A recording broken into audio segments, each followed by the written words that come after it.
ಆಕಾಶವಾಣಿ ಮಂಗಳೂರು ಕಿಸಾನ್ ವಾಣಿ.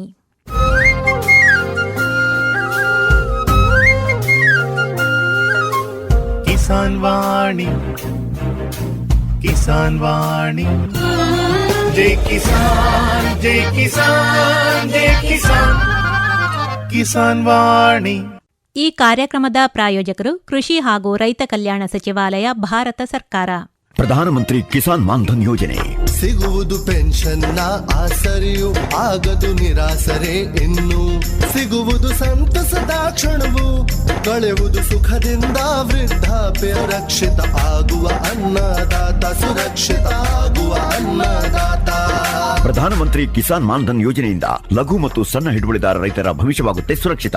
60 ವರ್ಷ ವಯಸ್ಸಾದ ನಂತರ 3,000 ರೂಪಾಯಿಗಳ ಮಾಸಿಕ ಪೆನ್ಷನ್ ಖಚಿತ. 55ರಿಂದ 200 ರೂಪಾಯಿಗಳ ಮಾಸಿಕ ಶುಲ್ಕ ನೀಡಿ 18ರಿಂದ 40 ವರ್ಷ ತನಕ ರೈತರು ಪ್ರವೇಶಿಸಬಹುದು. ಈ ಅಂಶದಾನ ಯೋಜನೆಯಲ್ಲಿ ಸರ್ಕಾರ ನೀಡುತ್ತದೆ ಸಮಪಾಲು ಕೊಡುಗೆ. ಎಲ್ಲ ರೈತ ಬಾಂಧವರು ಈ ಸೇವೆಯ ಪ್ರಯೋಜನಕ್ಕಾಗಿ ಜನಸೇವಾ ಕೇಂದ್ರಕ್ಕೆ ಹೋಗಿ ಉಚಿತವಾಗಿ ತಮ್ಮ ಹೆಸರನ್ನು ನೋಂದಾಯಿಸಿಕೊಳ್ಳಿ. ಪ್ರಧಾನಮಂತ್ರಿ ಕಿಸಾನ್ ಮಾನ್ಧನ್ ಯೋಜನೆ ಅನ್ನದಾತರ ಪರಿಶ್ರಮಕ್ಕಾಗಿ ಈಗ, ಪೆನ್ಷನ್ನಿಂದ ಅವರ ಮನೆ ಸುರಕ್ಷಿತ. ಕೃಷಿ ಮತ್ತು ರೈತ ಕಲ್ಯಾಣ ಖಾತೆ ಭಾರತ ಸರ್ಕಾರದ ವತಿಯಿಂದ ಜನಹಿತಕ್ಕಾಗಿ ಜಾರಿ. ರೈತ ಮಿತ್ರರಿಗೆಲ್ಲ ನಮಸ್ಕಾರ. ಇಂದಿನ ಕಾರ್ಯಕ್ರಮದಲ್ಲಿ ಯುವ ಕೃಷಿಕರಾದ ಪ್ರವೀಣ್ ಹೆಬ್ಗೋಳಿ ಅವರೊಂದಿಗೆ ಅವರ ಸಮಗ್ರ ಕೃಷಿ ಅನುಭವ ಕುರಿತು ಸಂದರ್ಶನ ಕೇಳೋಣ. ಸಂದರ್ಶಕರು ರಜನಿ ಭಟ್. ರೈತ ಬಾಂಧವರಿಗೆಲ್ಲ ನಮಸ್ಕಾರ. ಇಂದಿನ ಕಾರ್ಯಕ್ರಮದಲ್ಲಿ ಇವತ್ತು ನಮ್ಮ ಜೊತೆ ಯುವ ಕೃಷಿಕರು ಪ್ರವೀಣ್ ಹೆಬ್ಗೋಳಿ ಅವರು ಇವರಿದ್ದಾರೆ. ಇವರು ಈಗ ತಮ್ಮೆಲ್ಲ ಕೃಷಿ ಅನುಭವಗಳನ್ನು ನಮ್ಮ ಜೊತೆ ಹಂಚಿಕೊಳ್ಳಲಿದ್ದಾರೆ. ಸರ್, ಕಾರ್ಯಕ್ರಮಕ್ಕೆ ಸ್ವಾಗತ. ನಮಸ್ತೆ. ನಮಸ್ತೆ ಮೇಡಮ್. ಸರ್, ಇವಾಗ ತಾವು ಬಹಳಷ್ಟು ಕೃಷಿಯಲ್ಲಿ ಈಗ ಪರಿಣಿತಿಯನ್ನು ಹೊಂದ್ಕೊಂಡು ಬಹಳಷ್ಟು ಕೃಷಿಯನ್ನು ಮಾಡ್ತಾ ಇದ್ದೀರಿ. ಇದರಲ್ಲಿ ಈಗ ಒಂದೊಂದಾಗಿ ನಾವು ಹೇಳ್ತಾ ಹೋದ್ರೆ ಯಾವೆಲ್ಲ ಕೃಷಿಯನ್ನು ನೀವು ಮಾಡ್ತಾ ಇದ್ದೀರಿ? ನಮ್ದು ಸಮಗ್ರ ಕೃಷಿನ ಅಳವಡಿಸ್ಕೊಂಡಿದೆ. ಎಂತಕ್ಕೆ ಅಂದ್ರೆ ನಂಗೆ ಒಂದ್ರ ಮಾಡ್ರೆ ಲಾಭ ಆತ ನನ್ಗೆ ಗೊತ್ತಿಲ್ಲ, ಮತ್ತೆ ನಂಗೆ ಯಾವ ಕೃಷಿ ಮಾಡ್ಬೇಕಂತ ಗೊತ್ತಿಲ್ಲ. ನಾನು 2020 ಕೃಷಿ ಶುರು ಮಾಡುವಾಗ ಯಾವ್ದಾರ ಲಾಭ ಬರ್ತಂತ ಗೊತ್ತಿಲ್ಲ. ನಾನು ಇನ್ನೊಬ್ರು ಹೇಳೋದಕ್ಕೆ ಮನಲ್ಲ, ನಂಗೆ ಅನುಭವ ಈಗ. ಅಂದ್ರೆ ನೀವು ಪ್ರಯೋಗ ಮಾಡಿ ಅದರಲ್ಲಿ ಒಂದು ಲಾಭದಾಯಕವಾಗಿ ನಿಮಗೆ ಸಿಕ್ಕಿದ್ರೆ ಮುಂದುವರಿಸ್ತೀರಿ. ಅದೇ ತರ ಮಾಡ್ಕೊಂಡು ಆರಂಭದಲ್ಲಿ ಸಣ್ಣ ಮಟ್ಟದಲ್ಲೇ ಮಾಡೋದು. 1 ಗಿಡ 2 ಗಿಡ ಆ ತರ ಪ್ಲಾನಿಂಗ್ ಮಾಡ್ಕೊಂಡು, ಅದು ನಂಗೆ ಓಕೆ ಆದ್ರೆ, ನಮ್ಮ ಭೂಮಿ ಸೆಟ್ ಆಗಿದ್ರೆ, ನನ್ಗೆ ಇಡಿಸಿದ್ರೆ, ನಮಗೆಲ್ಲ ಕಾಡುಪ್ರಾಣಿ ಅಂತ ಸಮಸ್ಯೆ ಇಲ್ಲ ಅಂದ್ರೆ ಅದನ್ನ ಕಂಟಿನ್ಯೂ ಮಾಡ್ಕೊತ್ತೆ. ಆ ತರ ಮಾಡ್ಕೊಂಡು ಶುರು ಮಾಡಿದೆ. ಆರಂಭದಲ್ಲಿ ನಂಗೆ ಅಂತ ಶೂನ್ಯ ಬಂಡವಾಳ, ನನ್ನ ಖರ್ಚು ದುಡ್ಡಿಲ್ಲ, ಜೀರೋ ಬಂಡವಾಳದಿಂದ ಶುರು ಮಾಡಿದ್ ನಾನು. ಇದು ಹೇಗೆ ಸರ್, ಈ ಶೂನ್ಯ ಬಂಡವಾಳ ಅಂತ ಹೇಳಿದ್ರಿ, ಯಾವ ರೀತಿ ಆರಂಭವಾಯ್ತಿದು? ನಮ್ಮ ಹತ್ರ ಜಾಗ ಮಾತ್ರ ಇತ್ತು, ಬೇರೆ ಎಂಥದ್ದಿಲ್ಲ ನಮ್ಮ ಹತ್ರ. ಜೇಬ 1 ರೂಪಾಯಿನೂ ಇಲ್ಲ. ಆವಾಗ ಕೃಷಿ ಮಾಡೋಕೆ ಹೆಂಗೆ ಮಾಡೋದು? ಗಿಡ ಎಲ್ಲ ರೈತರ ಹತ್ರ ಕಲೆಕ್ಟ್ ಮಾಡಿ ಕೊಟ್ಟೆ, ತಗೊಂಡೆ. ಅವರೆಲ್ಲ ಬೀಜ ಫ್ರೀಯಾಗಿ ಕೊಡ್ತಾರೆ. ರೈತರು ಉದಾರ ಮನಸ್ಸಾಗಿ ಯಾವ್ದು ಕೇಂದ್ರ ಇಲ್ಲ ಅಂತ ಹೇಳೋದಿಲ್ಲ. ನಾನು ಡೈರೆಕ್ಟ್ ಹೇಳ್ತೇನೆ, ಅದು ದುಡ್ಡಿಲ್ಲ ಮರ್ರೆ, ಕೃಷಿ ಮಾಡುತ್ತೆ, ಚೆನ್ನಾಗಾರ 1 kg ಕಾಯಿ ತಂದು ಕೊಡ್ತೇನೆ ನಿಮಗೆ. ತಗೊಂಡೋಗಿ ಕೊಟ್ಟದ್ದು ಇತ್ತಾಗಿ. ಹೆಚ್ಚಿನ ರೈತರೆಲ್ಲ ಬೀಜ ಎಲ್ಲ ಕೊಟ್ಟು ಅದನ್ನ ತಗೊಬಂದು ನಾಟಿ ಒಬ್ಬನೇ ಕೆಲಸ ಮಾಡ್ತೇವೆ. 2 ವರ್ಷ ಒಬ್ಬನೇ ಕೆಲಸ ಮಾಡಿ ತೋಟದಲ್ಲಿ. ಬೆಳಿಗ್ಗೆ 6ರಿಂದ ನೈಟ್ 12 ಗಂಟೆ ತನಕ ನನ್ನ ಶೆಡ್ಯೂಲ್ ಫಿಲ್. ಎಷ್ಟೊತ್ತಕ್ಕೆ ತೋಟದಲ್ಲಿ ಇರ್ತೇವೆ. ಈಗ ಅದರಿಂದ ಹಿಂದೆ ಹೋಗ್ತಿದ್ರೆ 2020ರಿಂದ ಮೊದಲು ನೀವು ಏನು ಮಾಡ್ತಾ ಇದ್ರಿ? ನಾ ಬೆಂಗಳೂರೆಲ್ಲ ಡೀಲರ್ ಆಗಿದ್ದೆ. ಅಲ್ಲಿ ಏನೋ ಸಮಸ್ಯೆ ಆಗಿ ಊರಿಗೆ ಬಂದೆ. ಮುಪ್ಪತ್ತಿ ಎಂಥದಿಲ್ಲ, ಜೀರೋ. ಅಂದ್ರೆ ಕೃಷಿ ಅಂದ್ರೆ ತುಂಬಾ ಆಸಕ್ತಿ. ಕೃಷಿಯಲ್ಲಿ ಇರುವ ನೆಮ್ಮದಿ ಮತ್ತು ಆರೋಗ್ಯ ಪೇಟೆಯಲ್ಲಿ ಸಿಗುದಿಲ್ಲ. ಪೇಟೆಯಲ್ಲಿ ಸಂಪಾದನೆ ಆಗತ್ತೆ, ಅಷ್ಟೇ ಟೆನ್ಷನ್ ಇದೆ, ಮನಸ್ಸಿನ ನೆಮ್ಮದಿ ಇಲ್ಲ. ಇವಾಗ ನೀವು ಆರಂಭದಿಂದ ಶೂನ್ಯ ಬಂಡವಾಳದಿಂದ ಆರಂಭಿಸಿದ್ರಿ, ಅದು ಹರಿವೆ ಅಂತ ಹೇಳಿದ್ರಿ. ಹರಿವೆಯಿಂದ ಶುರು ಮಾಡಿದೆ. ಅದು 20 ದಿನಕ್ಕೆ ಶುರು ಆಗತ್ತೆ. ಅದರ ಬಗ್ಗೆ ಹೇಳಿ. ಹಂಗೆ ಸ್ಟಾರ್ಟಿಂಗ್ ಅಲ್ಲಿ ಅರ್ಜೆಂಟ್ ದುಡ್ಡು ಬೇಕು ನಂಗೆ. ದುಡ್ಡು ಎಂಥದಿಲ್ಲ ನನ್ನ ಹತ್ರ. ಅವರು 20 ದಿನಕ್ಕೆ ಬರುತ್ತಲ್ಲ, ಅದು ತೆಗೆದು ನಾಟಿ ಮಾಡಿದ್ರೆ 20 ದಿನಕ್ಕೆ ಬಂತು. ಆಮೇಲೆ ಅದು ಮಾರ್ಕೆಟಿಗೆ ತಗೊಂಡು ದುಡ್ಡಿಲ್ಲ, ಬೈಕಿ ಪೆಟ್ರೋಲ್ ಹಾಕೋ ದುಡ್ಡಿಲ್ಲ. ಅದನ್ನೆಲ್ಲ ಬ್ಯಾಲೆನ್ಸ್ ಮಾಡ್ಕೊಂಡು ಅಂದ್ರೆ ಅಷ್ಟು ಕಷ್ಟ ಇತ್ತು. ಅದನ್ನೇ ಹಂಗೆ ಒಂದೊಂದೇ ಮಾಡ್ಕೊಂಬಂದು ಅದನ್ನೆಲ್ಲ ಬ್ಯಾಲೆನ್ಸ್ ಮಾಡ್ಕೊಂಡು ಮಾರ್ಕೆಟಿಗೆ ತಗೊಂಡು ಹೋದಾಗ ಅಂಗಡಿಯವ್ರ ಏನು ಹೇಳೋದು ನಂಗೆ ಬೇಡ ಅಂದು ಮೇಯ್ನ್ ಆಗಿ. ಅದು ಸಮಸ್ಯೆ, ರೈತರ ಮಾರ್ಕೆಟ್ ಸಮಸ್ಯೆ ಅದು ದೊಡ್ಡದಿದೆ. ಅದಕ್ಕೆ ನಾನೇನು ಮಾಡಿದೆ, ನನ್ನ ಐಟಮ್ ಹೋಗಿಲ್ಲ ಅಂದ್ರೆ ನಾನು ವಾಪಸ್ ತಗೊಂತೆ. ವಾಪಸ್ ತಗೊಂಡದೇ ಇದೆ. ತರಕಾರಿ ಎಲ್ಲ ವಾಪಸ್ ತಗೊಂಡೆ ರೈತ ನಾನು ಒಬ್ಬನೇ. ಅಂದ್ರೆ ಅವ್ರಿಗೆ ಧೈರ್ಯ ಕೊಡ್ತಿದ್ದೆ. ನನ್ನ ಐಟಮ್ ಅಷ್ಟು ಗುಣಮಟ್ಟ ಕೊಡ್ತಿದ್ದೆ. ನಾನು ನ್ಯಾಚುರಲ್, ನಾನು ರಾಸಾಯನಿಕ ಏನು ಬಳಸೋದಿಲ್ಲ. ನ್ಯಾಚುರಲ್ ಬೆಳೆದು ಸಾವಯವ ಬೆಳೆದಿಗೂ ಅಷ್ಟು ಗುಣಮಟ್ಟ ಇತ್ತು. ಮತ್ತು ಕೊಡುವಾಗ ಒಂದು ರೈತರು ಮಾಡಬೇಕು, ಕ್ಲೀನಾಗಿ ಕೊಡಬೇಕು, ಗುಣಮಟ್ಟ ಚೆನ್ನಾಗಿರಬೇಕು. ಅದು ರೈತರಿಗೆ ಹೊರ ಆಗುತ್ತೆ. ಅಂದ್ರೆ ನಾನು ಕೊಡೋದು ಹರಿವೆ ಅಂತ ಕೆಲವರು ಹೇಳ್ತಾರೆ, ನೀವು ತೊಟ್ಟದ ಹರಿವೆ ತೊಳೆದು ಬಿಡ, ಹಂಗೆ ಬಾಯ್ ಮಾಡ್ಲಕ್ಕಂತ. ಮತ್ತೆ ಡಿಸ್ಪ್ಲೇ ಮಾಡ್ಕ ಮೇಯ್ನ್ ಆಗಿ. ಅಂಗಡಿ ತಗೊಂಡು ಮೂಲೆಗೆ ಇಟ್ಟಿರತ್ತಿಲ್ಲ. ಮೇಯ್ನ್ ಎಲ್ಲಿ ಸೇಲ್ ಆಗುತ್ತೆ ಆ ಜಾಗದಲ್ಲಿ ಹುಡುಕಿ ನಮ್ಮ ಐಟಮ್ ಇಡಬೇಕು.